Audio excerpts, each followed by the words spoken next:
अस्सलाम वालेकुम दोस्तों।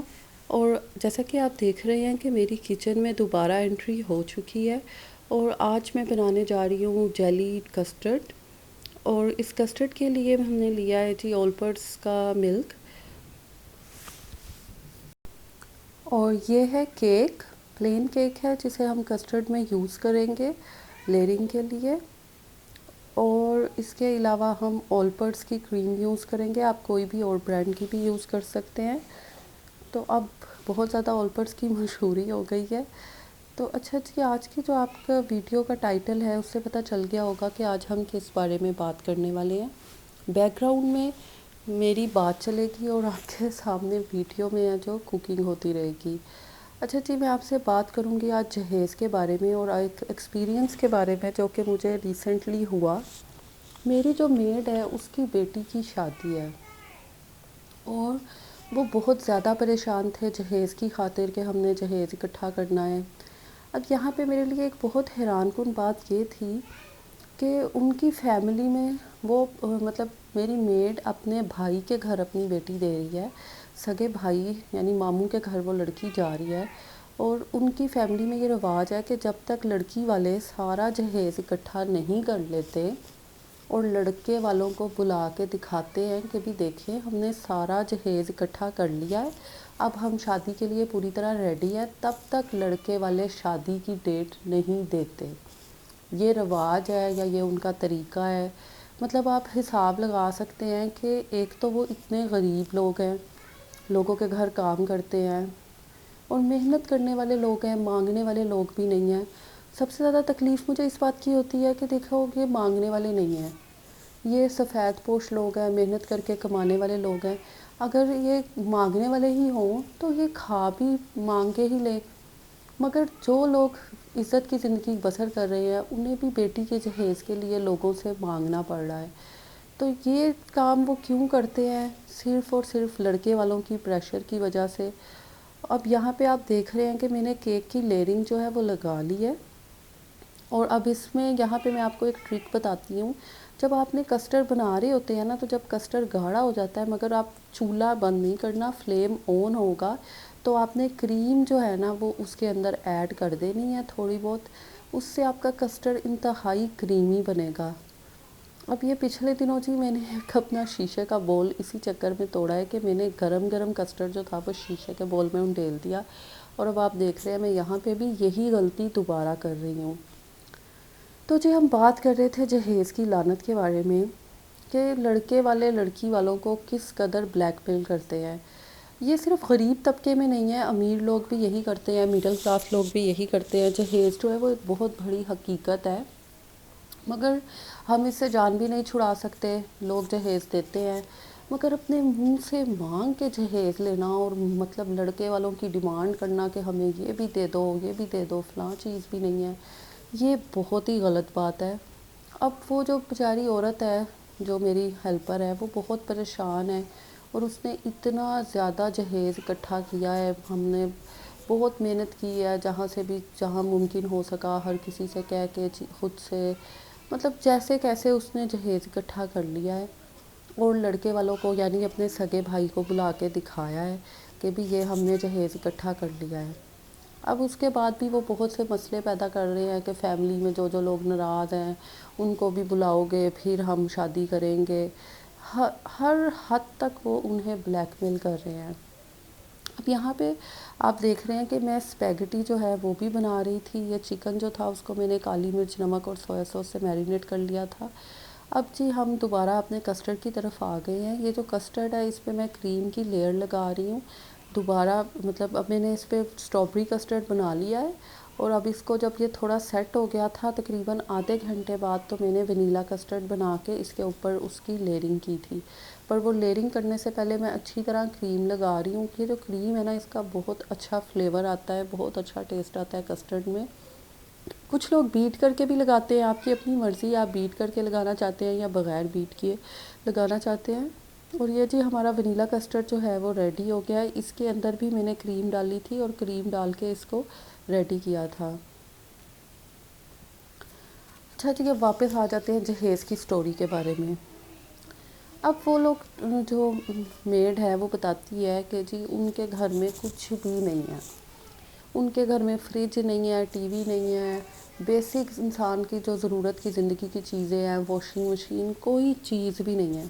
अब मैंने उससे पूछा कि भी क्या वो लड़का कमाता नहीं है, क्या तुम्हारा भाई कमाता नहीं है? उसने कहा कि हाँ वो कमाते तो हैं, मगर वो जो कुछ कमाते हैं वो अपनी बेटियों का जहेज़ बना लेते हैं। मतलब वो अपने घर की कोई चीज़ नहीं बनाते, मगर वो सब कुछ बना के अपनी बेटियों को दे देते हैं। इसलिए वो एक्सपेक्ट करते हैं कि हमारे बेटों की जो बीवियां आएंगी वो भी सब कुछ लेकर आएंगी। यानी यहाँ पर आप एक माशरती निज़ाम समझ सकते हैं कि एक बंदा कमा रहा है अपनी बहन के लिए, अपनी बहन के जहेज़ के लिए, क्योंकि उसे पता है कि जो मेरी बीवी है उसका भाई अपनी बहन के जहेज़ के लिए कमा रहा है। मतलब आप समझ सकते हैं ये कितनी बड़ी साइंस है। अच्छा जी, ये हमने अब स्ट्रॉबेरी भी लगा दी थी सारी किनारों पे, मतलब डेकोरेट कर सकते हैं आप किसी भी तरीके से, मुख्तलिफ डिफरेंट आइडियाज़ आप सोच सकते हैं। जेली भी लगा दी थी और यहाँ पे हमारा कस्टर्ड जो है वो तैयार हो गया है। तो अब जहेज़ के बारे में फिर उसने मुझे बताया कि जी ये स्टोरी इस तरह है कि जो मेरे भाई है और मेरा जो उनका दामाद बनने वाला है, उसने हर चीज़ उन्होंने अपनी बेटी को जहेज़ में दी है, और उन्होंने अपने घर की आज तक कोई चीज़ नहीं बनाई, क्योंकि वो कहते हैं कि हमारी बहू आएगी तो वो ये सब कुछ लेकर आ जाएगी। और ये सिस्टम चल रहा है और लड़की वालों को बहुत ज़्यादा प्रेशराइज़ किया जा रहा है। और जितनी भी मेड्स को मैं जानती हूँ, जितनी भी काम वाली हैं, सबकी शादी फैमिली में ही हो रही है। रिश्तेदार ही एक दूसरे को इतना ब्लैकमेल कर रहे हैं जहेज़ की खातिर, डिमांड कर रहे हैं, मुंह से मांग रहे हैं।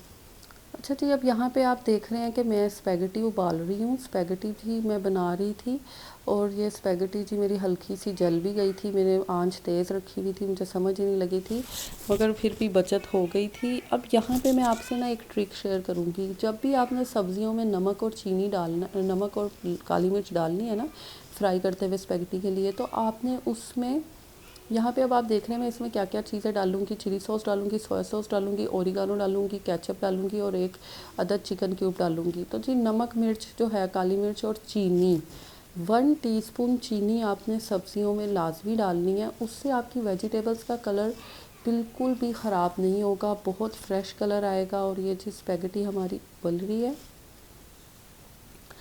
अब आपको मैं बताती हूँ कि जहेज़ का क्या चक्कर है हमारी सोसाइटी में। जहेज़ का जो चक्कर है ना, वो असल में यही है कि लोग मतलब शादी पे इतना पैसा खर्चा करते हैं। लड़के वाले बहुत ज़्यादा, मतलब जो मिडिल क्लास लोग हैं वो भी लड़के वाले बहुत ज़्यादा पैसे खर्च करते हैं शादी पे। तो यार अगर आप वो पैसे ना खर्चो फालतू चीज़ों पे और अपने घर की चीज़ें बना लो, और लड़की से ये एक्सपेक्ट ना करो कि वो सब कुछ लेकर आएगी, तो क्या ये ज़्यादा अच्छा पैटर्न नहीं है? अब यहाँ पे जी हमने इसके अंदर हरी प्याज का हरे वाला हिस्सा भी डाल दिया है स्पैगेटी में, और ये जो है हमारी स्पैगेटी जो है वो ऑलमोस्ट रेडी हो चुकी है। अब इसको मैंने दम में रखा था, बिल्कुल वैसे ही जैसे हम चावलों को दम लगाते हैं। अब यहाँ पे आप देख रहे हैं मेरी 2 डिशें तो हो चुकी हैं तैयार। अब बारी है तीसरी डिश की, जो कि था अचार गोश्त, अचार चिकन। तो उसमें जी मैंने प्याज बिल्कुल भी नहीं यूज़ किए थे। मैंने वही रेसिपी फ़ॉलो की थी जो नेशनल के डब्बे के ऊपर लिखी होती है। तो मैंने दही में उसको मसाले को लगा के मैरिनेट कर दिया था। और अब मैं टमाटरों की ना प्यूरी सी बना लेंगे ऑयल के अंदर, जैसा कि उसके ऊपर लिखा हुआ है। और अभी आप देख रहे हैं कि मैं धड़ाधड़ धड़ाधड़ टमाटर काट रही हूँ, और इसको मैंने अपनी सबसे सड़ी हुई कढ़ाई या पैन में डाल के ऑयल में पकाना शुरू कर दिया है। और ये स्पैगेटी का दम हमने खोल लिया है और बहुत ही मज़े की, और देखें कितनी खिली खिली स्पैगेटी है, लाइक बिल्कुल भी स्टिकी नहीं है। हर जो मतलब हर चावल जैसे खिले होते हैं ना, वैसे बिल्कुल नॉन स्टिक ही बनी है, क्या कहेंगे इसे, अच्छा जो भी बनी है। अब जी आ जाते हैं अपनी चिकन की तरफ। ये जी ऑयल में हमने पका रहे हैं टमाटर। कुछ लोग टमाटरों को ना पील करके बनाते हैं, वो ज़्यादा इजी तरीका है, उससे क्या होता है कि टमाटर बड़ी जल्दी गल जाते हैं। अब इसमें हमने दही अच्छा जी, ये स्पैगेटी हम साइड पे रख देते हैं। ये दही और अचार गोश्त मसाला और लहसुन अदरक के साथ इसे मैरिनेट किया हुआ था। अब इसको मैंने कढ़ाई में डाल दिया है और फ्लेम ऑन कर दिया है, और हाफ़ कप ऑयल मैंने इसमें डाला था, हाफ़ कप ऑयल जो है वो मैंने टमाटरों में डाला था। और जो लोगों को मेरे से एतराज़ है कि मैं बहुत जल्दी जल्दी बोलती हूँ, मसला ये है कि अगर आप आहिस्ता बोलो ना तो वीडियो बड़ी लंबी हो जाती है, और इतनी लंबी वीडियो कोई देखता नहीं है। और अगर आप तेज़ तेज़ बोलो तो सारे कहते हैं जी हमें समझ नहीं आई। अब यहाँ पे एक ट्रिक ये भी है कि जी ये मैं अचार गोश्त मसाला जो थोड़ा सा रख लिया था ना, उसके अंदर वो कहते हैं डब्बे में लिखा हुआ है कि आपने नींबू ऐड करना है, नींबू ऐड करना है, मगर मेरे पास नींबू नहीं था, तो मैंने ये पेस्ट सिरके की मदद से बना लिया और बिल्कुल भी फ़र्क नहीं पड़ता। इस तरह की ट्रिक्स जो है वो आप यूज़ कर सकते हैं, खाने में सब्स्टिट्यूट यूज़ कर सकते हैं। और अब ये मिर्चें हम भर रहे हैं। अच्छा थी, तो ये थी जहेज़ की कहानी कि किस तरह गरीब माएँ बेटियों के लिए परेशान हैं, और इतना जहेज़ देने के बावजूद भी उन्हें ये बात पता है कि हमारी बेटी ससुराल में खुश नहीं रहेगी। बहुओं से इतनी एक्सपेक्टेशंस की जाएंगी जो इंसान मुमकिन, मतलब किसी इंसान के लिए उन तवक्कात पे पूरा होना मुमकिन ही नहीं है, नामुमकिन है। तो ये माशरती बुराइयां हैं हमारे माशरे में, जिनको हमें ख़त्म तो पता नहीं कैसे करेंगे, मगर समझना ज़रूर चाहिए, एहसास करना चाहिए, दूसरों की मदद भी करनी चाहिए। मगर आप सिर्फ समझा सकते हैं लड़के वालों को भी, लड़की वालों को भी, यार के जहेज़ से बाहर निकलो और शादी का असल मतलब समझें। अब ये हमारा चिकन जो था वो गल गया था, उसके बाद हमने इसमें ये टमाटर डाल दिए थे, और इसको हरी मिर्चें डाल के ना मैंने दम में रख दिया था 10 मिनट के लिए। तो वो भूना गया था दम में, ऑयल बिल्कुल सेपरेट हो गया था। और ये स्टेप जो है वो मुझे दिखाना बिल्कुल भी याद नहीं रहा जब मैंने इसको, मतलब बहुत देर हो रही थी, हमने कहीं जाना था, बच्चे बहुत तंग कर रहे थे, तो ये मैंने जी डिश आउट कर लिया है अपना सालन। और बहुत ही टेस्टी बना था, चिकन बहुत सॉफ्ट था, बिल्कुल भी हार्ड नहीं हुआ था। और अब ये जी आप देख रहे हैं हलीम, ये हलीम बनाई थी मेरी अम्मी ने, और बहुत ही टेस्टी हलीम थी। उम्मीद करती हूँ आपको आज की वीडियो पसंद आई होगी, और चैनल को सब्सक्राइब ज़रूर कीजिएगा। Bye bye.